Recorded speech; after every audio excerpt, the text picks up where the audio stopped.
right, guys, welcome. BFR podcast, episode 3. I feel like tardy on these.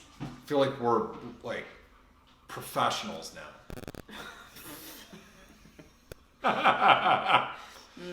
Far from it. Yeah, what a load of bullshit. What are we going to talk about today? IPF bench roll. I have to talk about it, even though I'm not a fucking power lifter. This is the problem. It's all of you non-power lifters and people who are never going to be lifting in the IPF. Shit. And that's the thing. So, I'm the official USAPL coach. Right. Not even powerlifting America. And then we're going to talk about what it takes. To get. What it takes to be a gangster. That is. Okay. You photo logo. What it takes to get to world championships? Yeah. Yeah? Because you've been to Kettlebell multiple times. I have. That's just going to stay in those little shits. Little kittens are terrible. Cats are destroying the house while we're trying to shoot video. World championships for Kettlebell 3 times. I went to world championships 3 times. I went to European championships once, and I went to Canadian nationals once. As a guest, not as a Canadian. No. And I went to U.S. nationals. However many times we've gone. 5 or 6 times. Yeah. I get to go to IPF Worlds in November. Yeah. So all of the worlds other than no weightlifting worlds. No, I'm probably. Well, there's no probably. I'm never gonna make it. Even to Masters. No, I can't even make it to Masters Nationals. I've got almost 20 kilos to get just to Masters Nationals. That's a lot of kilos. Yeah, it's just not. It doesn't sound like it, but it's a lot. It's massive. Yeah, that's not gonna happen. All right, and I feel like that should fill up. That should fill up a good portion. 30 minutes? Close. Yeah, okay. All right, good enough. All right, well, we'll start off with the most pressing matter. It's so important. The new IPF bench roll. Well, I honestly am I'm actually really impressed by this rule, I have to say. Forever, everyone's bitched about, the 2-inch bench range of motion. Huge arch. Huge. Wide grip. The cheater arch. Yep. Cheater arch, super wide grip, 3-inch range of motion, the elbow barely bends, and bang, you've got a world record. And people have bitched about it for years, and I really didn't know how they could get rid of it. It's still pretty gray area-ish. There's going to be a lot to improve upon as far as how they're going to enforce it. Yeah, The pictures they all sent out were all like it could or it couldn't. Right. It's going to be very, unfortunately, all right, so I'll try and splice arbitrary. Yeah. So, that's the problem, is that you don't want to leave it to a judge that may or may not be impartial. We all saw what happened with Bonica and the deadlift, and pretty much everybody thinks that there was some shady nonsense going on there to prevent her from getting first place, which I 100% believe is exactly what happened. I think she just got screwed by a judge or 2 judges actually, that just did not want her to be first place. The jury, not even the jury. Not even the the jury. Judges, not the platform judge. Yeah, the jury. Yeah. So, anyways, I think that we're gonna have some situations like that where. And the only thing, part of the issue that a lot of people who aren't upset about the rule, because most people aren't. It's just those who are affected by it. It's just the side judges on squat are judging depth, but when you have bench going on, you have side spotters and you have the face savers up. So really, it's gonna be really hard to get a line of sight on the side judge isn't going to be able to tell you anything other than whether or not their butt or their feet don't move. Yeah, I feel like So they're gonna it's have be up to the to. center judge, which is. I feel like they're gonna have to position those judges at like a slightly different angle on bench press now. I mean, it's still gonna be hard with the face saver set. So it's gonna just be like Right. they'll have to be like all the way back at the platform, at the back of the platform, which I guess could work. I also feel like the judges are I gonna feel have like to. then it's gonna. I feel like the they're judges just are gonna have to. impede.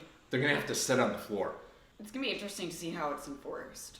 Yeah, Exactly. and I think that you're gonna get into quite a few calls where people are gonna go. It's gonna be a lot of jury. I thought this was good, and two judges are gonna go, no, it wasn't good, Right. and then it's gonna go to the jury, and the jury's gonna go, no, it's good, It's gonna be a lot of. and it's gonna go back and forth like I mean, that. like with any rule change, it's gonna be a lot of figuring it out and just Right. kind of letting shit Right? go. Yeah. So I feel, and there's just a certain number of people on the social media who like to make shit like seem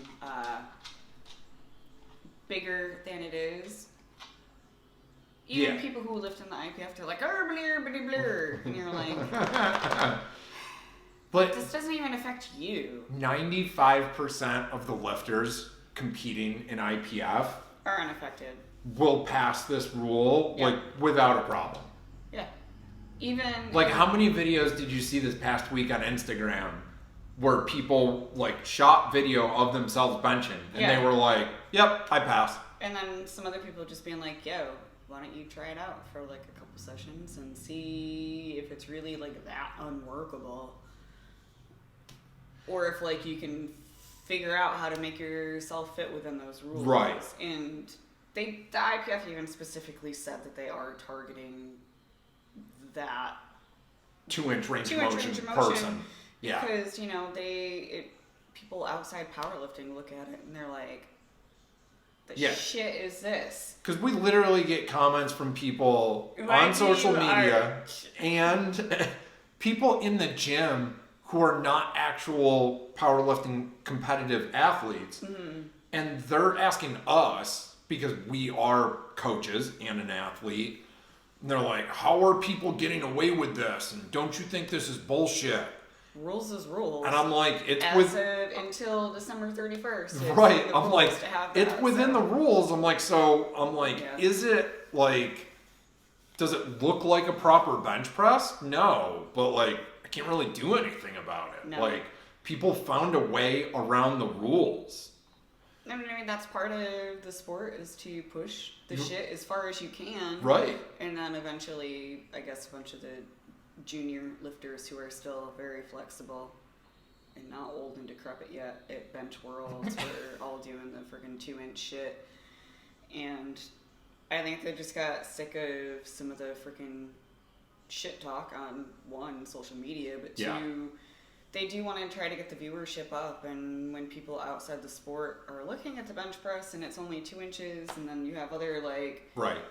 big people can't arch that hard, so you have like the big guys and big girls, like they look like they have a normal bench, and Right. these young kids are Rainbow. looking like like an arch, like a McDonald's arch, and they're benching more than the big people. They're like, there's got to be a way to like Right.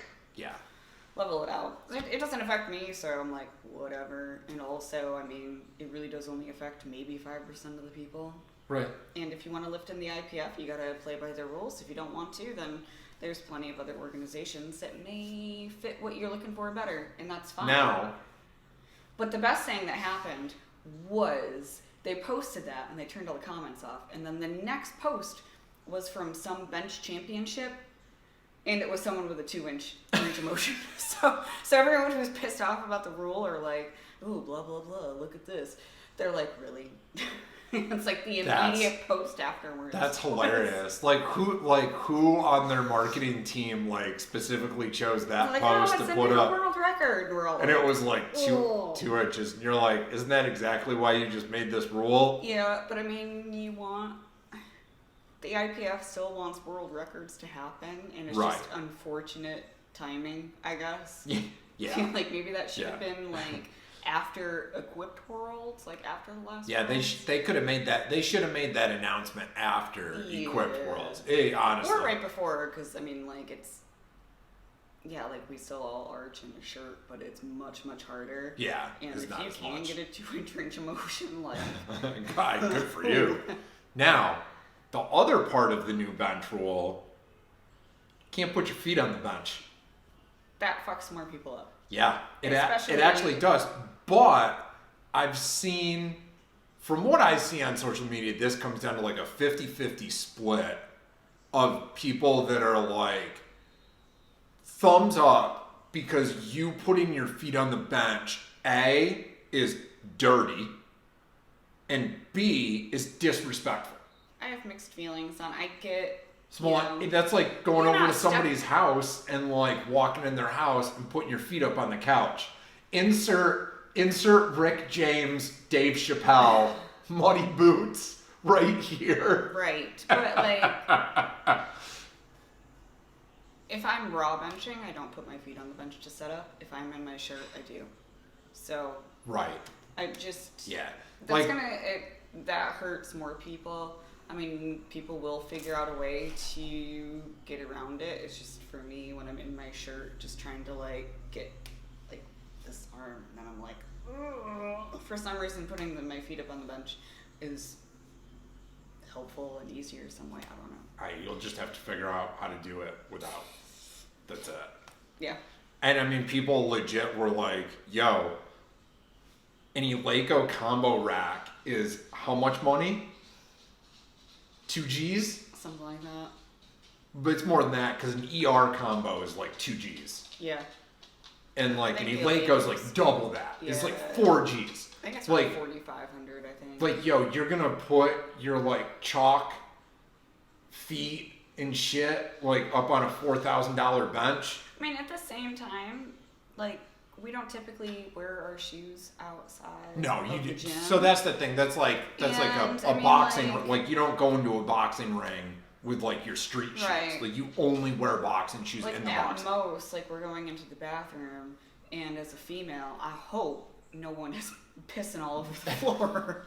Like, if you are, then that's a whole nother topic of conversation because we have been to the Arnold where this has been an Yeah, issue. I don't. We're That's not a gonna. whole No, we're not. other- No, we're not gonna talk about the bathroom at the Arnold. It's a whole other situation Holy shit. to unpack. Oh, the most Last disgusting thing time about. when we went up, it wasn't that bad, but No, we it were all really- the way off on the side. and Yeah, that was the other bath. What that the one? most part- That one bathroom at the one main entrance. That's Is- the worst don't go one. there. Yeah, don't You go were in. the one Don't go in that furthest bathroom. way in the corner, and for the most part, like the people who are around the road main stage, like there's nothing else there. No, there's really There's, not. There's So like it's the literally. strongmen and then like the powerlifters and the weightlifters, and Yeah. typically we are not scumbags. We're usually pretty respectful people, but the rest of the people, Yeah. oh no. So- No. Anyway, Yeah, I mean that like no feet on the bench thing, like that's like a 50-50. Again, I'm pretty much okay with both points of this rule, you know. But like I said, I'm honestly impressed that they got rid of. They found a way to Yeah. make a rule to get rid of the 2-inch bench, and I really didn't. I didn't think that they could do it, and I'm honestly impressed that they did. yeah. And keep in mind, kids, if anyone's actually watching or listening, this is only IPF shit. So Powerlifting America will enforce this, but not USPA. But not USAPL. Right. And what's funny is I did see plenty of posts from, I'm not going to name names, specific USAPL coaches who help run USAPL state organizations, and they are the ones that put on meets and host meets, and they were like, hey, not happy about that new IPF bench rule? Don't worry about it in USAPL. You can still arch as much as you want. Yeah, I mean, again, just fucking know where you want to go and know where you want to compete and figure it out. Right. Don't worry about something that doesn't affect you. Right, Basically. exactly. So, That was the one big point of us even discussing this, is that like I said, we get comments and questions and we get into conversations with people on social media and in the gym who are not even powerlifters. I understand, like, this is the armchair quarterback syndrome, right? This is the I used to bench 315 in high school syndrome, right? Where people are sitting at home and the NFL comes out with a new rule and people like lose their minds about it. And I'm like, you don't play football, motherfucker. Like, And I mean, for the most part, it doesn't affect how you even like interact with the sport itself. right, what do you care? Like, do you really care? Right. So I mean, like just going back to the whole, principle of everything is just like it really doesn't affect a majority of the powerlifting community. 95%. And At least. Unless you don't, or unless you are going to be lifting in Powerlifting America, or your goal is to go to IPF, it still doesn't even affect you. Right. So most people ain't gotta worry about shit. Right. Exactly. Yeah. So That's that. It is what it is, kids. The new rule. If you're in PLA, you're going to IPF Worlds. Just double check yourself on video. 95% of people, they pass. So no big deal. Yeah. People who are in USAPL, USPA, doing local meets, Don't worry about it. don't worry about it. Like, seriously. If you really don't want to abide by that rule, then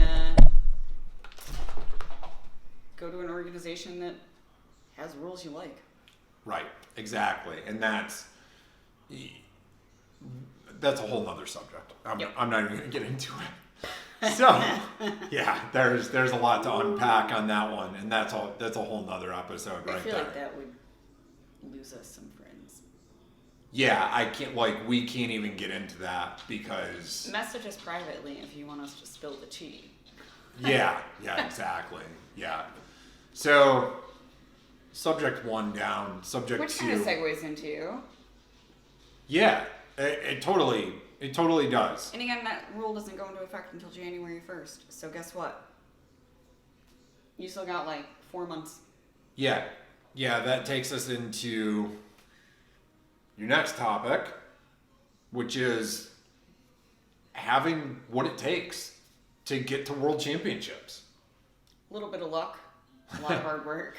A little bit of luck, a lot of hard work. Yeah, and that's...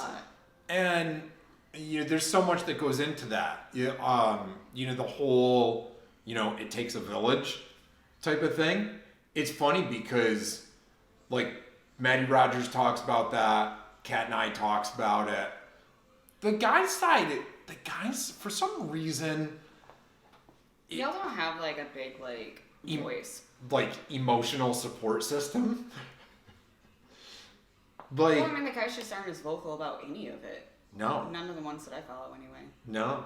We're powerlifting or... powerlifting more so. More so. Especially as you get into the equip side. But yeah, because you literally, you can't do it by yourself. I don't know how anyone trains by themselves. They're like, I got my shirt on by myself. How? How did you unrack the bar? How did you get out of the shirt? But yeah, definitely on the weightlifting side, the Olympic weightlifting side, the guys don't talk about as much really their community and their support system. About the only person that I ever see to post about that shit is Travis Mash. And even that's not as much as That's not even necessarily the community. It's the hype for Mash, because I've trained at Mash's gym. It's the hype. It's literally having 6, 7, 8, 10, 12 people in the gym at the same time. Each person, everyone stops. FYI, for the powerlifters watching, this is Gym Etiquette 101 in the weightlifting world. When I go to rip the bar off of the floor, everything stops. You stop talking, no one else lifts.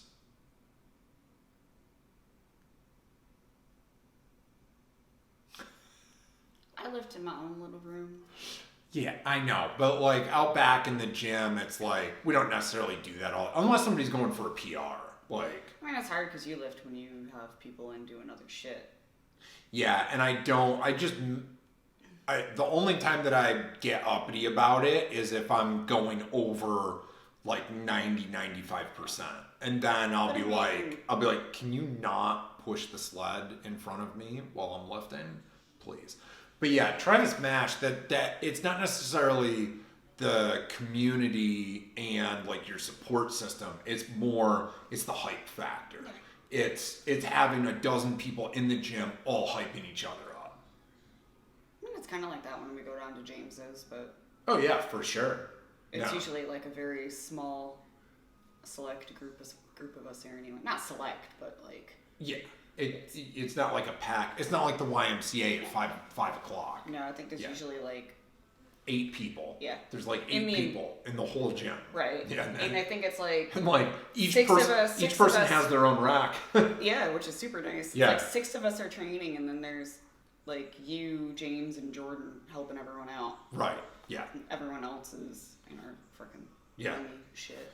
But like, it does take a village, and like people, I feel like weightlifters don't talk about this as much as powerlifters do. I think you're absolutely right because I see it from a lot of powerlifters, especially if they do like a meet recap post on like social media, and usually your last paragraph will be like thanks to my husband, thanks to my wife, thanks to my girlfriend, thanks to my mom, thanks to my training partners, thanks to this person, thanks to my coach, all these people that like help you get to where you're going. And especially with like powerlifting too, a lot of times, I mean, even weightlifting, there's so many more remote coaches now that your meet day handler might not even be your coach, but somebody else, whether it's a different trainer coach group or a friend or a family member. So I mean, even that's different, but I think that's a little bit more on the powerlifting side. I agree. Yeah, we don't like. I mean, like weightlifting, if you go to a meet, you're either there like by yourself, or normally it seems like it's a little bit more regional. Yeah, very your much. Coach is usually local. Yeah. Yeah, and if you're going to like nationals, your coach should be there. Your coach is gonna be there. Yeah. Like end of story. Unless they're banned or some shit, in which case you shouldn't be associating with them anyway, according to the lovely WADA Adele certification that I went through. But yeah, the real reason why we talk about this is we train people that generally are just gonna compete locally, either in 365 or USPA or even USAPL. Mm-hmm. Like they may not even get to nationals for USAPL. If they keep increasing their damn numbers. But like just even for reference, I can't make the USAPL raw 47 numbers. They're just like stupid. They're crazy. I'm like, whew. Yeah, those not like the USAPL raw qualifications to go to nationals. Yeah, those numbers are silly, nuts, absolutely nuts. Mm-hmm. But like, so how do you get there? How do you get to that level? I can tell you that one thing that is not going to happen. You're not going to be like a hobbyist lifter and get to that level. Like there's no USAPL set that bar with those qualifications. Yeah. And so did USAW. Now, next year I should be able to get into like American Open as a masters lifter. Mm-hmm. But if I went regular and not masters, I don't have the total. I couldn't get it. Mm-hmm. So like those numbers are set high for a reason. Like they only want like this level of lifter to be there. And because they didn't have like, before we really switched over to USAPL like 3 years ago. Yeah. They like 2 years prior to that, they didn't have the qualifications. Or at least like decent qualification It was numbers. like 480 people showed up. Each weight class had like 120 people, and they were just like, that was just, they didn't do the mega nationals. It was just like raw open, and you're talking 8 weight classes per gender. Right, men and women. And then like 120 lifters per weight class. Yeah. And they were just like, fuck. Yeah. It's not. We did have one guy that lifted. You only have a select number of judges and spotters and loaders. Yeah, we did have one guy that lifted at that meet, and he just said it's awful. He was like, it really was not a great. He's like, it was cool that there were like 800 people there. Yeah. But at the same time, like, it's not cool. No, it's a very. I mean, usually they structure their flights pretty well. They've been at it for a long time, but still, that can be a long day. And judging and spotting and loading is a very thankless thing to do. You know, on a volunteer standpoint, like it's still hard work. It's hard work to sit in a chair and judge and be dialed in mentally, or have to spot and load for however for many people. But like just to make it to nationals, it should be hard. It should be hard. That should only be like the top 10% in the country, and like. And I mean, now it's whittled down to. It's still a lot of people. But you're not gonna get there.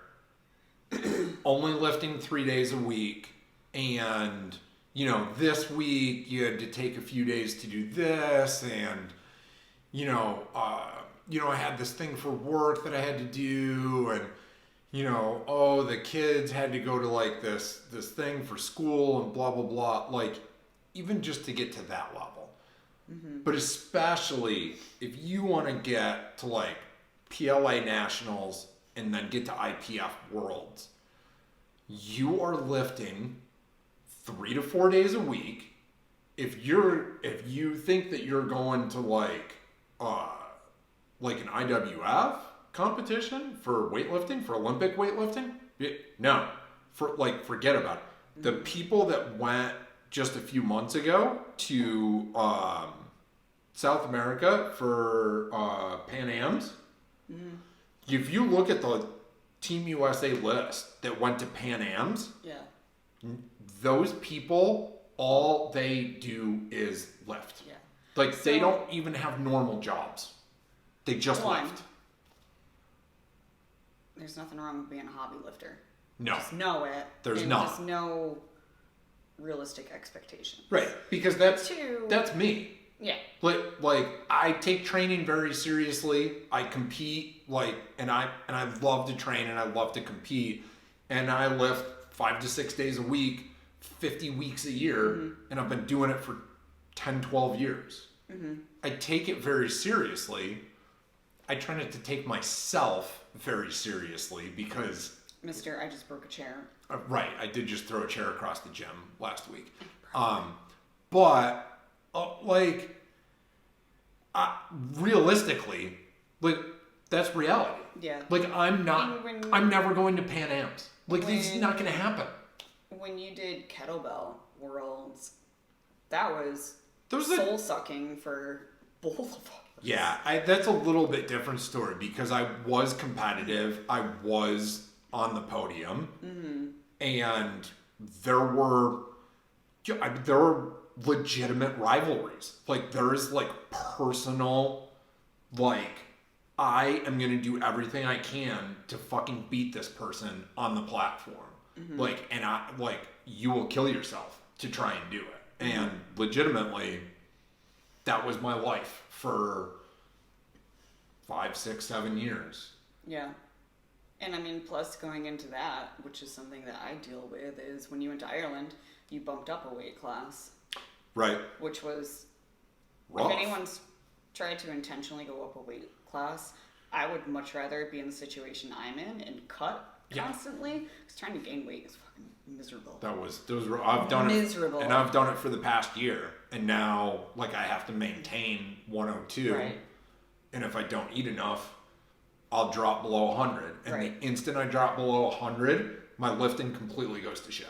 Right. And for me, on the equipped powerlifting side, if I get too big, I'm going to be training in gear that's much tighter than what it's going to be on meet day. Right. So we have a couple of lifters who are going to start segueing into equipped, and they get to do some test fittings very soon before they start their first cycles next month. And if you are... Yeah, once you're in that window you of gotta stay. this weight to this weight, you can't go outside of that window. Because if you're too small, the suit is on meet day, if you too loose. So if you're like a 52 and you walk around at 55, when you cut down to 52 for meet day and then you slide into your freaking suit, you're like, oh shit, I cannot squat today. Yeah, because there's nothing there. You've been training at 8 pounds heavier, which makes a huge difference when you're in gear. That's where you gotta have like a super tight meet day suit. Like insane tight, like a whole step down. Or just maintain a body weight. Or just maintain the same body weight, right. A kilo heavy. So James only ever has me, right now I'm 1.5 kilos heavy. Yeah, 48 and a half. Yeah, and then when I get my new shit in from Titan, I'll have to alter that shit because even for me, 1.5 kilos difference between 48.5 and 47 is a huge difference for me slipping and sliding into my suit and my shirt. Suit. Yeah. So, I mean, that's something entirely different that not a lot of people are willing or want to deal with. Go lay down. Is, just this massive focus on what you're eating every day. If I'm like, yo, I weighed 49, James will be like, how many calories did you have and what did you eat today? And I'm like, fuck. Right. Yeah, because you're too heavy. I got too heavy. Or if I dropped like way too much, he goes, how many fucking calories did you eat today? And I'm like this. And he goes, eat this much more. And you're like, okay, but don't get above this. So like Friday, I'll send him my last weight of the week. And then we'll be like, okay, by Tuesday, weigh this. I'm like, oh yeah. Yeah, I did too much. I cut a little too much. I got too heavy. I went to like 103. And I was like, oh shit, better cut some calories. Cut some calories. Cut too much. Did too much yard work. Mm-hmm. Did too much of this. Did too much of this. And I was like 99 and a half. Mm-hmm. And lifting was complete dog shit for the whole week. And sure as shit, my coach said something. Yeah. So like even me being what we would consider a hobbyist lifter, I still have to maintain a certain weight class. But if you are a sponsored lifter that is going to world championships, guess what? You need to maintain a weight class. And when I say maintain, I mean maintain. Like you are within this much. Yeah, so set that expectation and set that reality in your head. Yeah. If you are not prepared to make that type of sacrifice in your diet and what you eat every day, you're not going to world championships.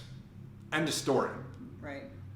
And just the time. Right now, thank God, I'm on like 2 weeks of raw lifting before I go back into shit. So my workouts are like 1.5 hours to 2 hours. But once I get into full gear. Right. That's a 3-hour workout. It's minimum of 3 hours. Yeah.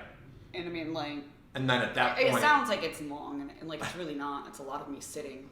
Right. Around. But then, like. It takes so much more time. Even at that point, then you start getting into like intra workout carbs and stuff like that. If you're lucky and your weight allows for it. Right. But mine doesn't. Yeah. That's a legitimate thing. And I mean, like, hey, do you want to go out to dinner? Can't. Hey, we're gonna go over to so and so's house for Christmas. What do you want to eat? Yeah, like she would literally have to bring like chicken and a salad with her, while everyone else eats pizza and barbecue. Yes. Yep. And it's just. Are you willing to make that sacrifice? On the weightlifting side, she only trains. I train 4 days a week. 4 days a week. On the weightlifting side, 4 days a week would be like a dream come true. Like our minimum is 5 days. things, you know? I know, like, I mean, I follow Maddie Rogers' coach, Amy, and I mean, she's like, most people are only going to lift 3 to 4 times a week if they're a hobby lifter. She's like, and I'm happy with that. Right. She's like, if you're an international level lifter, she's like, you're doing 2 a days.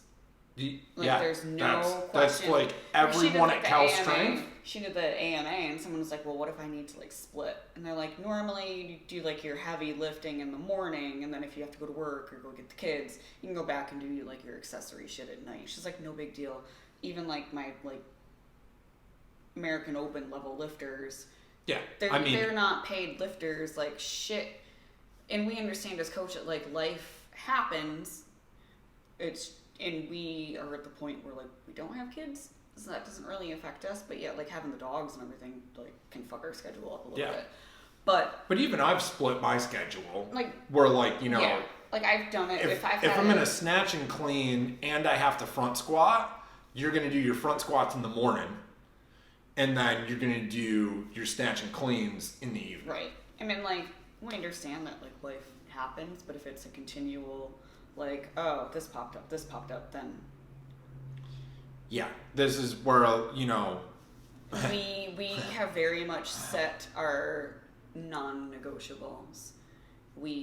I have to train, and, you know, like, I've pulled bullshit in the past several months where I've gotten my arm tattooed, and I do not like lifting in the morning, but I will lift in the morning to get it done.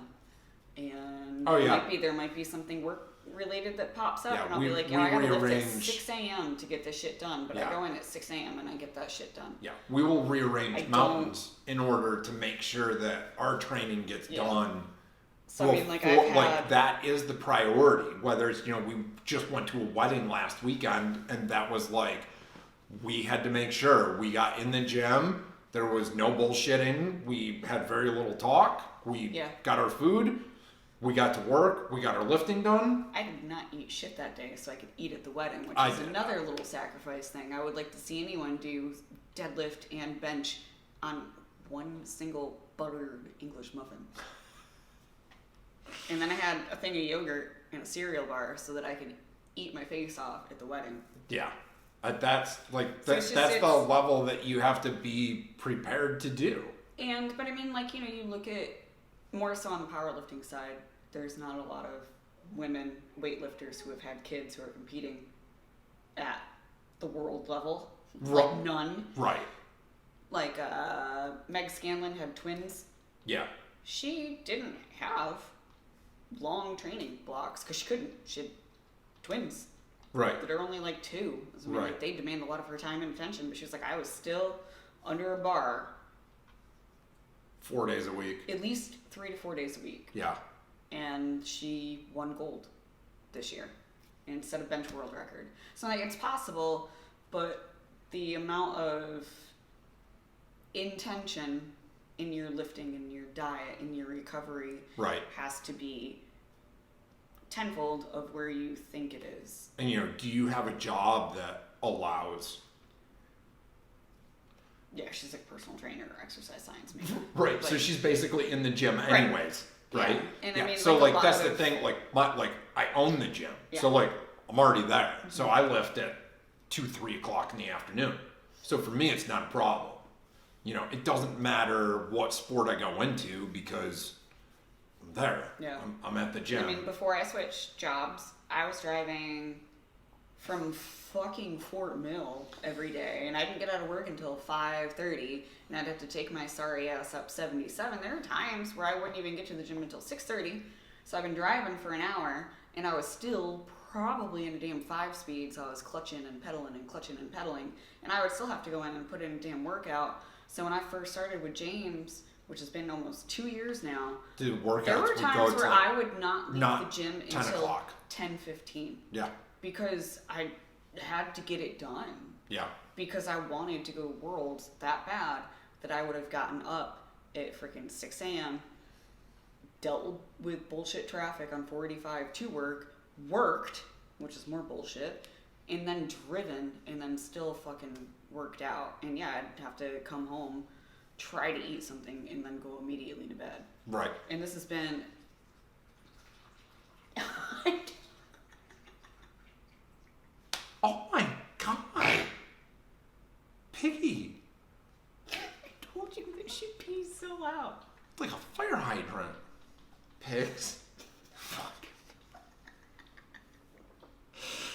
Wasn't I just telling you that she peed really loud? Yeah, God almighty. You weren't kidding. So it's just, it's not even, like if one of our lifters is like, yo, we want to go to IPF. We want to make a good solid run on it. Be like, okay, this is what it's going to take. Yeah. We're here to help you. We're rocking this boat right now. Listen, that's the same as, I set these expectations. I have I had a woman come in asking about personal training and, she put on some weight, COVID, blah, blah, blah. We hear this story like every single week. So, she came in, she looked for personal training. I asked her about her schedule. She's a cop and she has like this rotating schedule. And I'm like, this is going to be difficult. It's doable. It's totally doable. But she said, I said, so how many days a week do you think you can train? And she said 1 to 2. And I said, 1 is not going to cut it. Like, you are not going to get where you want to go with 1 day a week. What she wants to do is very simple. She's just general population, just needs to get a little stronger, lose a couple of pounds. No big deal. She could totally do it. We can make this happen on 2 days a week, right? But I can't do it on 1 day. Now, other people come in. I just took on a new client. She's figure competitor. And I was like, your minimum is 3 days. Yeah. Right? So, and then she has other workouts that she does the other 3 days. So she's 6 days. 6 days. Yeah. As, if you're in kettlebell sport and you come to me for kettlebell sport programming, you are getting 3 days. That's on someone's schedule that limits them from 4 days. Otherwise, you would be getting on a kettlebell conjugate program, right? Developed by, I just mind blanked. Gregor. Developed by Gregor and then further developed by me. On a kettlebell conjugate program, you're getting 4 days. Like, I don't want to hear about your job, your travel. I don't want to hear about your kids. I'm sympathetic. It's not that I don't care. It's just that we cannot achieve the goals that you have on 3 days. It has to be 4. I'm sorry. You're talking specifically to someone who wants to go like up here. Somebody that wants to go to Worlds. Yeah. Right. Listen. This isn't, a hobby lifter that maybe is just going to go to nationals. We can make it happen on 3 days. We can do this. You want to go to Worlds? You're doing 4 days. Yeah, and you have accountability in check-ins. Like, I just had to get on everyone's ass. I can't chase you around. I am in the hardest training. It is up to you to make sure that you're sending me your videos. I shouldn't have to go to the same people every day being like, did you lift? Oh, well, I can do this, but not this, and then I couldn't do this. Why? Right. Yeah. I realize. Don't. If your program has bench and deadlift in it, plus accessory work, first off, I'm going to ride your ass just for you not doing your accessory work. I will ride your ass. But if your workout is bench and deadlift on Thursday, and you're like, I benched, but I didn't have time to deadlift. Why? I want to throw something across the room. What do you mean you didn't have time? Did you know you didn't have time? Or, right, is the workout too long? We can adjust it. No, I just didn't manage my time. Yeah, I'm going to lose my mind. Right. Just know going into this, and this is what this whole conversation is about, reality and expectations. Right? If you're a hobby lifter, you maybe want to go to nationals. You're going to have to dedicate this much time and effort. Yeah. If you really want to go to nationals, you're trying to make the team and you're trying to go to Worlds, this is exponential. This is the expectation. These are the sacrifices you're going to have to make. This is the schedule you're going to have to fit into. This is not like a negotiation. We're not negotiating like the price of a house or like, Yeah. you know, when you get hired at your job is going to be like, okay, we work Monday through Friday from 9 to 4. Like, you can't be like, well, listen, I have this thing on Thursday. They're going to be like, next, get out of here. If you think that powerlifting coaches, weightlifting coaches, and kettlebell coaches cannot do that, we can and we will. Mm-hmm. And I mean, like, I think that most people have the potential to do great things. It's just we as coaches can only like pull so much of it out of you before you have to like really start putting in the fucking work. Right. Like, I mean, like, yeah, James gives me good feedback and he provides programming and coaching. But he's not a fucking cheerleader. He's not making me do this. Right. Did y'all make me do nationals? Yeah, I got. Yeah, I mean, you got dragged. You got nudged. Yeah. Hard. But I mean, like, he doesn't make me work hard. Like, that's not on him. No. That's on me. It's on me to send him how But, much like, I weigh every day. It's on me to send him my videos. Right. Or any sort of feedback like, yo, this felt great today, but this felt like shit. Well, like you know, that gets into do you want to be a better lifter? Mm-hmm. And if you want to go to Worlds, you need to become the best lifter you possibly can be. So you need to do everything you can, and you need to use every tool at your disposal. And if one of the tools at your disposal is your coach says, yeah, send me one video a day, or send me as many videos as you want, and I will review them. Why are you not sending your coach your videos? Do you want to become a better lifter? Man, that's just even for, like, everyday people. If you're not in the gym and you don't have someone's eye on you, how do you know what you're doing? You know? Yeah. And, like, a lot of times, Like, you know, you think that your own self-review is, like, that critical? Right. And, I mean, like, if he sends something back, he's like, oh, that was a good lift, or on this one, do this, I'll go back to the video and see what the hell he's talking about. Right. Even though I just had to delete that whole message thread on my phone because my messages with my coach was like 110 gigabytes of memory on the phone. So, but I mean, a lot of that's old shit that I already got feedback on, so. Right. I don't need to watch a fucking squat video from February of this year. Right. Yeah. Anyway. So, there's your... Accountability. Yeah. Accountability and sacrifice. And listen, a little bit of luck. Being small helps. Yeah. So, being big, if you're super heavyweight, or if you're in the lowest weight class, yeah, you'll get a little bit of luck because those weight classes just don't have as much competition. Yeah, I mean, even when they sent out the timetables already, and I think 52, 57, I didn't really pay attention to the guys. 50, it's when you get to 63, 72, 84 for the girls, I'll have A and B flight. But 47 doesn't. 47, 52, 57, and 84 plus do not. And I think it's the same on the guys. There's just more people in those weight classes, so it's right. going to be naturally harder. Yeah, so if you're in those weight classes, just know... You got to work even harder. There's more competition, so you have to work even harder. That also means the flip side to that, if you're in the smallest weight class or the biggest weight class, that doesn't mean that you can fucking slack off just because there's less competition. No, I am not a natural 47. No. It is hard. No. For me, the diet part is the hardest, and I hate it. But yeah, if you could eat anything you want, you would just basically walk around at 50 all the time. Yeah.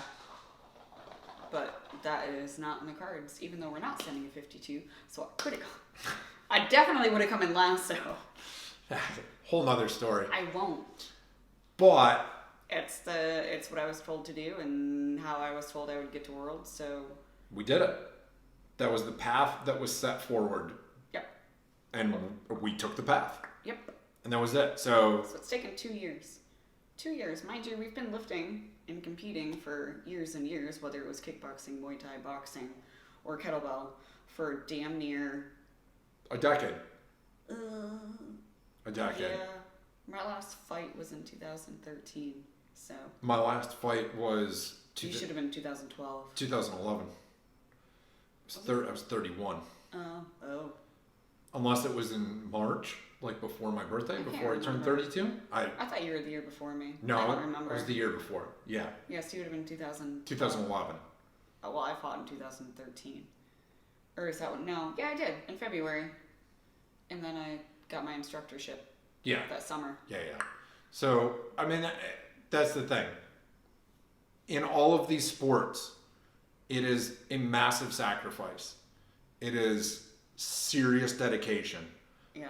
And if you're just not in a position to make those sacrifices, to make that dedication, that's reality. But even on your own, you should be setting your own non-negotiables for yourself. Yeah, so, I mean, like, for sure. even for me at work, I'll set up like a time frame on my messenger thing where it's like focus time. It means if someone messages me during that time, I am focused on another task, and you're not going to hear from me until that time is up. Right. Right? So that's like a non-negotiable. A non-negotiable is, maybe Sunday you shut your phone off for the day. Sunday you don't go on social media. That's still a non-negotiable. Right. Where you set a time aside to read something. So it doesn't even necessarily have to be like training-wise, even though that's our non-negotiable. Right. Unless I'm horribly sick or injured. And mind you, 2 years under James' coaching, I only missed 4 days. 4 days. Yeah, I don't miss training. 2 were when sessions. I hurt my back helping you. And I couldn't fucking do shit. That was after nationals anyway, so it's not like I had meat going.